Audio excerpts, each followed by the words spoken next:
Bonjour à tous et bienvenue dans cette nouvelle vidéo de Drone Theory. Aujourd'hui, nous allons terminer la série Comment construire sa voiture volante. Avant ça, je vous rappelle que Drone Theory est une plateforme de e-learning permettant de préparer les examens CATS et Open A2. Également, Drone Theory, c'est une chaîne YouTube et si cela n'est pas déjà fait, je vous invite à vous abonner. Le but étant d'arriver très prochainement aux 2000 abonnés.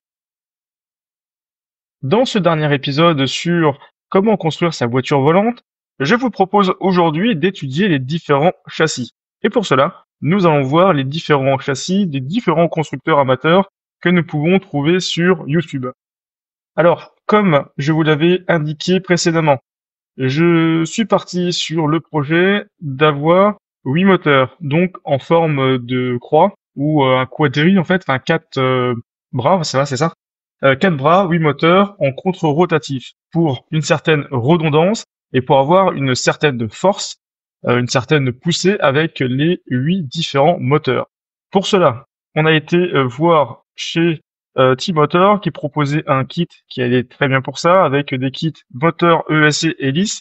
On en a pris 8, ça coûte une certaine somme, et on s'est rendu compte qu'on pouvait avoir finalement au total et au global avec 90% de thrust, donc de puissance, puissance mise au moteur, on pouvait avoir une portance de 560 kg. À la suite de ça, on a regardé les différents éléments pour piloter ces moteurs, le contrôleur de vol, la radiocommande, antenne GPS, etc. Enfin, tous les accessoires qui permettent et tous les capteurs qui permettent de donner des informations au contrôleur de vol. Ensuite, pour pouvoir faire tourner les moteurs, il faut de la puissance et embarquer des batteries pour une certaine autonomie. Donc là, on a vu que ça pesait relativement lourd, que ça coûtait également assez cher. On était parti sur des batteries, des 22 ampères 12S, assez classiques, hein, celles qu'on trouve dans des drones agricoles. Et aujourd'hui, on va terminer avec le châssis. Alors, sur YouTube, vous pouvez voir différents châssis qui ressemblent finalement à la conception que j'avais imaginée, c'est-à-dire 4 bras, contre-rotatifs, 8 moteurs. Et voilà, donc même conception, avec, et ça j'aime bien, c'est un centre de gravité relativement bas en fait. Voilà, c'est contrairement à d'autres modèles qu'on va voir, ça c'est assez stable, c'est plutôt pas mal. Et après, bon, il faut imaginer, voilà, couper, assembler le châssis avec des tubes. Ici, c'est de l'aluminium et de mémoire, c'était du 40 x 40 mm. Autre châssis. Donc là, hein, c'était les premiers vols du Jetson. Si vous regardez, hein, il y a 4 ans maintenant, le Jetson, ça ressemblait à ça. C'était ni plus ni moins qu'un siège pour lequel était assis le pilote. Et je sais pas si on voit d'ailleurs avant, mais grosso modo, c'est pareil. Hein, c'est 4 bras contre-rotatifs avec des tubes rectangles en aluminium. Donc aujourd'hui, on peut le voir, ça a assez bien évolué quand même. Aujourd'hui, ce sont toujours 4 bras contre-rotatifs, mais cette fois-ci tout en carbone. Et là, par contre, c'est beaucoup plus, à mon sens, difficile d'évaluer les caractéristiques à la rupture du carbone, étant donné que bon, c'est un procédé un peu particulier. Il faut vraiment que ce soit bien fait pour pas que ça pète. Lorsqu'on va commencer à lui admettre de la puissance, surtout en bout de bras comme ça, hein, vous avez un bras de levier qui est relativement grand, et dans ce cas, il faut faire très attention. Raison pour laquelle l'aluminium est, à mon sens, un peu meilleur là-dessus en termes de résistance mécanique. Autre chaîne YouTube, vous avez donc cet Américain qui est originaire de Chine et qui a justement fait designer et il a complètement créé cette voiture. Voilà, déjà en dessin, etc. Et par la suite, il l'a fait un échelle 1.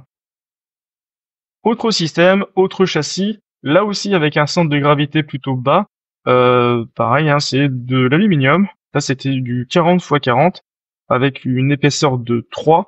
Et là, bon, c'est plutôt pas mal aussi comme terme de design. Avec 4 pieds, hein, voilà, c'est assez simple et en même temps très efficace. Un peu style hélicoptère comme ça avec la portance au-dessus de la tête du pilote. Là, c'est un peu le concept que j'avais toujours évoqué. Toujours 4 bras, contre-rotatif. Et là, très simple, avec un siège, une forme de carré. Au bout de chaque bras, 2 moteurs. et avec un petit châssis en dessous pour pouvoir poser l'appareil. Donc c'est ce genre de choses pour lequel en tout cas je serais parti pour faire une voiture volante. Alors on retrouve ici dans une de leurs premières vidéos, hein, voilà le châssis, comment ça a été assemblé. Donc on peut voir en termes de batterie, c'était pas finalement des grosses batteries mais des gros moteurs qu'ils avaient mis. Et a priori, pourtant, ils avaient réussi à soulever une personne et à tenir en l'air pendant 5 minutes. Alors, pour faire un châssis, tout simplement, allez acheter des tubes en aluminium. Pourquoi l'aluminium? Parce que c'est plus léger en termes de résistance et de légèreté pour pouvoir gagner et gratter un peu de poids. C'est le meilleur compromis.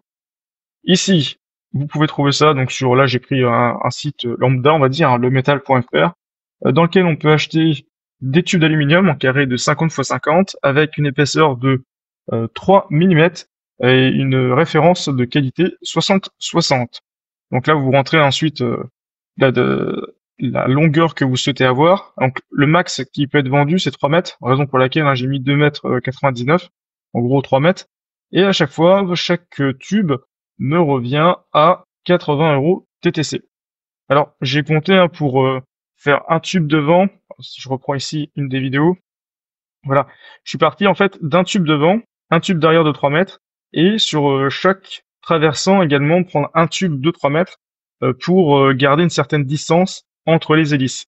On avait regardé les hélices, elles font 52 pouces, donc un peu plus d'1 mètre de diamètre, c'est quand même relativement grand.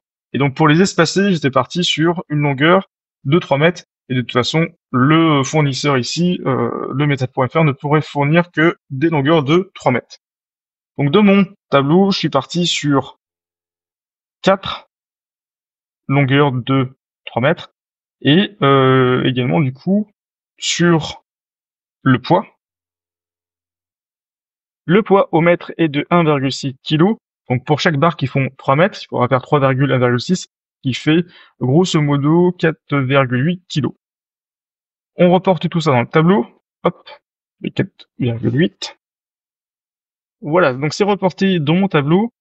4 barres à 4,8 kg. Donc, comme je l'avais indiqué dans une précédente vidéo, on a tout mis en grammes pour que ce soit plus facile. Ça nous fait donc 19,2 kg qui s'ajoute au précédent, c'est-à-dire 241 kg. Donc sorti comme ça avec simplement 4 barres, on serait à 260 kg.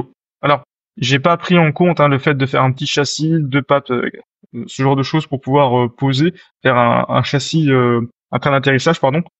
Donc ça, ce serait également à prendre en compte, et également le siège qui peut être en carbone.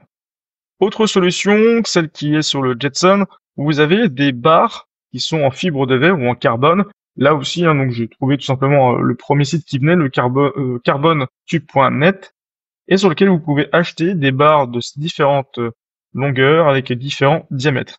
Là, par contre, à voir en termes de résistance à la rupture, je ne sais pas dans quelles conditions elles ont été réalisées, donc il faudra vraiment réaliser soi-même un test de résistance à la rupture pour voir si le bras ne serait pas arraché. Alors concernant ce que doit tenir chaque bras, donc on l'a vu avec les forces qui sont mises sur l'ensemble de l'appareil, ce qui peut lever, on est à 560 kg. Donc finalement, le calcul serait pour trouver le poids à la résistance à la rupture sur chaque bras, 560 divisé par 4. Ça fait 140 kg. Cela veut dire que, donc là on peut même partir avec un coefficient de 1,3, je pense que c'est assez honnête, 182 kg. Cela veut dire donc que pour ne pas casser, il faudrait tester nos bras avec un poids de 182 kg et voir leur réaction. Voir si ça ne plie pas, ça ne casse pas. Alors casser avec de l'alu, je pense pas, mais plier, ça peut arriver. Donc ce serait un test à réaliser avant tout pour commencer à faire voler quelque chose. Alors, encore une fois, cette vidéo, elle a pas lieu. C'est pas pour vous dire comment faire votre voiture. C'est juste un exemple. C'est pour voilà, vous donner quelques informations, mais je ne conseille pas de faire et de réaliser ce que je vous donne comme information dans cette vidéo. Donc au final, avec cette configuration et ces différents matériels achetés, nous serions sur un poids total de 260 kg. On a dit que on pouvait, ce qu'on recherchait au maximum à soulever, c'était 560 et avec à 70% 384, ce qui nous laisse au maximum 200 kg et on va dire à 70% 120 kg de charge utile. Et dans ce cas, le prix total serait rien qu'en matériel de 73 300 et quelques euros, ce qui est un assez gros budget pour réaliser ce genre de projet. Voilà, je vous dis à bientôt pour de nouvelles vidéos.